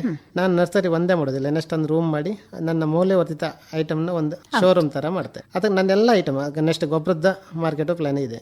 ಕುರಿ ಗೊಬ್ಬರ, ಸಗಣಿ, ಒಣಗಿದ ಸಗಣಿ ಗೊಬ್ಬರ, ಮಣ್ಣು ಮಿಶ್ರಿತ ಗೊಬ್ಬರ, ಸುಡ್ಮಣ್ಣು, ಇದೆಲ್ಲ ಈ ಕೆಲವರಿಗೆ ಗೊಬ್ಬರ ಸಿಗುತ್ತಿಲ್ಲ. ಗಿಡ ನೆಡ್ತಾರೆ, ಗಿಡ ನೆಡುವ ಅಭ್ಯಾಸ ಪ್ರತಿಯೊಬ್ಬರಿಗಿದೆ. ಗಿಡ ಅದಕ್ಕೆ ಗೊಬ್ಬರ ಇಲ್ಲದೆ ಗಿಡ ಎಲ್ಲ ಸಾಯ್ತಾ ಇದೆ. ಅವರಿಗೊಂದು ಮಾರ್ಕೆಟ್ ಮಾಡಲಿಕ್ಕೆ ಅನುಕೂಲ ಆಗುತ್ತೆ. ಇವಾಗ ಒಂದು ಕೊನೆಯದಾಗಿ ನೀವೊಂದು ರೈತರಿಗೆ ಯಾವ ರೀತಿಯಾದಂತಹ ಒಂದು ಮಾತುಗಳನ್ನು ಹೇಳಲಿಕ್ಕೆ ಇಷ್ಟಪಡ್ತೀರಿ? ರೈತರು ಕೃಷಿ ಮಾಡೋ ಹೊತ್ತಿಗೆ ಆದಷ್ಟು ತರಕಾರಿ ಬೆಳ್ಕೊಳ್ಳಿ. ನೀವು ದೀರ್ಘಾವಧಿ ಬೆಳೆಗೆ ಹೋಗ್ಬೇಡಿ. ಅಲ್ಪಾವಧಿ ಬೆಳೆ ಬೆಳ್ಕೊಂಡಾಗ ಅದು ನಿಮಗೆ ಸಿಗುತ್ತೆ. ನೀವು ದೀರ್ಘಾವಧಿ ಬೆಳೆ ಕೃಷಿಯಲ್ಲಿ ಖರ್ಚು ತುಂಬ ಇರುತ್ತೆ. ನೀವು ಅಲ್ಲೇ ಪೈಪ್ಲೈನ್ ಮಾಡಬೇಕು, ಗಿಡ ನಾಟಿ ಮಾಡಬೇಕು, ಅದು ಮೇಂಟೈನ್ ಮಾಡಬೇಕು, ಬೇಲಿ ಮಾಡಬೇಕು, ತುಂಬ ಖರ್ಚಿರುತ್ತೆ. ಅಷ್ಟೆಲ್ಲ ಖರ್ಚು ಮಾಡಿ ಇನ್ನು ಕೃಷಿ ಮಾಡೋಕ್ಕೆ ಇನ್ನೊಂದು ನಾ ಹೇಳೋದಂತಾಗ ನಿಮ್ಮ ಕಾಡು ಪ್ರಾಣಿ ಸಮಸ್ಯೆ ಜಾಸ್ತಿ ಇದೆ. ಆ ಥರ ಸಮಸ್ಯೆ ಇದ್ದರೆ, ಕೆಲವು ಕಡೆ ನೀರಿನ ಸಮಸ್ಯೆ ಇದೆ, ಅಂಥವ್ರು ಎಲ್ಲಿ ನಿಮ್ಗೆ ಅನುಕೂಲ ಇರುತ್ತೆ ಆ ಜಾಗ ಲೀಸ್ ತಗೊಂಡು ಕೃಷಿ ಮಾಡಿ. ಅಲ್ಲಿ ನಿಮ್ಗೆ ಸ್ವಲ್ಪ ಸೇವ್ ಆಗುತ್ತೆ. ಅಗ್ರಿಮೆಂಟ್ ಫಸ್ಟ್ ಹಾಕೊಳ್ಳಿ. ಅಗ್ರಿಮೆಂಟ್ ಅಂದರೆ ಲಾಂಗ್ ಟರ್ಮ್ ಸ್ವಲ್ಪ ಜಾಸ್ತಿ ತಗೊಳ್ಳಿ. ಅಗ್ರಿಮೆಂಟ್ ಜಾಸ್ತಿ ಕೊಡೋರಿಲ್ಲ, ನಿಮಗೆ ವಿಶ್ವಾಸ ಇದ್ದರೆ ಸ್ವಲ್ಪ ಜಾಸ್ತಿ ಲಾಂಗ್ ಟರ್ಮ್ ಹಾಕೊಂಡು ಕೃಷಿ ಮಾಡ್ಬೋದು. ಅಂದರೆ ನಿಮ್ಮದೇ ಜಮೀನು ಮಾಡೋದಕ್ಕಿಂತ ಕೃಷಿಗೆ ಎಲ್ಲಿ ಯೋಗ್ಯ ಆ ಜಾಗನ ಆಯ್ಕೆ ಮಾಡಿಕೊಂಡು ಕೃಷಿ ಮಾಡೋದು ಸೂಕ್ತ ಅಂತ ನನ್ನ ಅಭಿಪ್ರಾಯ. ಇವಾಗ ಯಾರಿಗಾದರೂ ತಮ್ಮ ಬಳಿ ಮಾತಾಡಬೇಕು, ಮಾಹಿತಿಗಳನ್ನು ಪಡಿಬೇಕು ಅಂತ ಇದ್ದಲ್ಲಿ ತಮ್ಮ ಸಂಪರ್ಕ ಸಂಖ್ಯೆ ಹೇಳ್ತೀರಾ? ನಾನು ರೈತ ಮುಖಂಡನಾಗಿ ಹೆಲ್ಪ್ ಮಾಡ್ತೆ, ರೈತನಾಗೆ ಹೆಲ್ಪ್ ಮಾಡ್ತೆ. 83-103-16249. ರೈತ ಬಾಂಧವರೇ, ಇದುವರೆಗೆ ನಮ್ಮ ಸ್ಟುಡಿಯೋದಲ್ಲಿ ಒಂದು ಬಹಳಷ್ಟು ಕೃಷಿಯನ್ನು ತಮ್ಮ 4 ಎಕರೆಗಳಲ್ಲಿ ಮಾಡುತ್ತಿರುವಂತಹ ಪ್ರವೀಣ್ ಹೆಬ್ಗೋಳಿ ಅವರು ಇದುವರೆಗೆ ತಮ್ಮ ಸಮಗ್ರ ಕೃಷಿಯ ಬಗ್ಗೆ ಸಮಗ್ರವಾಗಿ ನಮಗೆ ತಿಳಿಸಿದರು. ಇವರಿಂದ ಕಲಿಯುವಂಥದ್ದು ಬಹಳಷ್ಟಿವೆ. ಇವರ ದೊಡ್ಡ ಇಷ್ಟು ಕೃಷಿಯನ್ನು ಇಷ್ಟು ಪುಟ್ಟ ಸಮಯದಲ್ಲಿ ನಾವು ಪರಿಚಯಿಸಿದ್ವಿ. ಸರ್, ನಮ್ಮ ಸ್ಟುಡಿಯೋಗೆ ಬಂದು ಬಹಳಷ್ಟು ಮಾಹಿತಿಗಳನ್ನು ನಮ್ಮ ರೈತ ಮಿತ್ರರ ಜೊತೆ ಹಂಚಿಕೊಂಡ್ರೆ ತಮಗೆ ಧನ್ಯವಾದಗಳು. ನಿಮಗೂ ಕೂಡ ಧನ್ಯವಾದಗಳು ಮೇಡಮ್. ಈ ರೈತರಿಗೆ, ನನಗಂತಲ್ಲ ಎಲ್ಲ ರೈತರಿಗೆ ಜಾಸ್ತಿ ಅವಕಾಶ ಕೊಡಿ ಅಂತ ಹೇಳ್ತೇವೆ. ರೈತರು ಮಾತಾಡಬೇಕು. ರೈತರು ಮಾತಾಡ್ರೆ ಮಾತ್ರ ನಾಲೆಜ್ ಬರುತ್ತೆ. ಮತ್ತು ರೈತರು ಆದಷ್ಟು ರೈತರ ಜೊತೆ ಬೆರೀನಿ. ಅವಕಾಶಕ್ಕಾಗಿ ವಂದನೆಗಳು. ಇದುವರೆಗೆ ಯುವ ಕೃಷಿಕರಾದ ಪ್ರವೀಣ್ ಹೆಬ್ಗೋಳಿ ಅವರೊಂದಿಗೆ ಅವರ ಸಮಗ್ರ ಕೃಷಿ ಅನುಭವ ಕುರಿತು ಸಂದರ್ಶನ ಕೇಳಿದಿರಿ. ಸಂದರ್ಶಕರು ರಜನಿ ಭಟ್. ಈ ಕಾರ್ಯಕ್ರಮದ ನಿರ್ದೇಶನ PV ಪ್ರಶಾಂತ್ ಕುಮಾರ್. ಸರ್ವಶ್ರೇಷ್ಠ ರೈತನ ಬಹುಮಾನ ದೊರೆಯುತ್ತದೆ ಹರಿಯಣ್ಣಗೆ. ಇನ್ನು ಎಲ್ಲಿವರೆಗೆ ನಿಮ್ಮ ಸಫಲತೆಯ ಗುಟ್ಟಿನ ಹೇಳಿ. ನನ್ನ ರೈತ ಬಾಂಧವರೇ, ಈಗ ನೀವು ಸಹ ಉತ್ತಮ ಬೆಳೆಯನ್ನು ಬೆಳೆಯಬಹುದು. ಅದು ಹೇಗೆ? ಹೇಗೆಂದ್ರೆ ಯಾವಾಗ ಯಾವುದೇ ಸಮಸ್ಯೆ ಬಂದಲ್ಲಿ ತಕ್ಷಣ 1-800-1801-551 ಕರೆ ಮಾಡಿ. ಇದು ಯಾರ ನಂಬರ್ ಅಣ್ಣ? ರೈತರ ಕಾಲ್ ಸೆಂಟರ್ದು. ಇಲ್ಲಿ ಕೃಷಿಯ ಎಲ್ಲಾ ಸಮಸ್ಯೆಗಳಿಗೆ ವಿಶೇಷಜ್ಞರು ಉತ್ತರ ಹೇಳ್ತಾರೆ. ಅಲ್ಲಣ್ಣ, ವಿಶೇಷಜ್ಞರು ಅಲ್ಲಿ ಯಾವಾಗೂ ಕೂತಿರ್ತಾರೇನು? ಕೂತಿರ್ತಾರಣ್ಣ. ವರ್ಷದ 365 ದಿನಾಲೂ ಸಿಗ್ತಾರೆ. ಅದು ಸಹ ಬೆಳಗಿನ ಜಾವ 6ರಿಂದ ರಾತ್ರಿ 10 ಗಂಟೆವರೆಗೂ. ಆದ್ರಣ್ಣ, ಬಳತ್ತಿನವರೆಗೆ ಮಾತಾಡಿದ್ರೆ ದುಡ್ಡು ಹೆಚ್ಚತ್ತಲ್ವಾ? ಯಾವ ಖರ್ಚು ಇಲ್ಲ. ಮೊಬೈಲ್ ಅಥವಾ ಬೇರೆ ಫೋನ್ ನಿಂದ ರೈತರ ಕಾಲ್ ಸೆಂಟರ್ಗೆ ಉಚಿತವಾಗಿ ಕರೆ ಮಾಡಿ. ಸಲಹೆಗೂ ದುಡ್ಡಿಲ್ಲ. ನಿಜವಾಗ್ಲೂ. ರೈತ ಬಾಂಧವರೇ, ಕೃಷಿಯ ಸಮಸ್ಯೆಗಳಿಗಾಗಿ ನಿಮ್ಮ ಭಾಷೆಯಲ್ಲಿ ತಕ್ಷಣವೇ ಪರಿಹಾರವನ್ನು ಪಡೆಯಲು ಭಾರತಾದ್ಯಂತ ಯಾವುದೇ ಫೋನ್ ನಿಂದ ರಾಷ್ಟ್ರೀಯ ಹೆಲ್ಪ್ ಲೈನ್ ನಂಬರ್ 1-800-1851 ಉಚಿತವಾಗಿ ಕರೆ ಮಾಡಿ. ರೈತರ ಗೆಳೆಯ, ರೈತರ ಕಾಲ್ ಸೆಂಟರ್. ಈ ಕಾರ್ಯಕ್ರಮದ ಪ್ರಾಯೋಜಕರು ಕೃಷಿ ಹಾಗೂ ರೈತ ಕಲ್ಯಾಣ ಸಚಿವಾಲಯ, ಭಾರತ ಸರ್ಕಾರ. ಇದು ಇಂದಿನ ಕಿಸಾನ್ ವಾಣಿ. ಮುಂದಿನ ಕಾರ್ಯಕ್ರಮದಲ್ಲಿ ಮತ್ತೆ ಭೇಟಿಯಾಗೋಣ. ನಮಸ್ಕಾರ.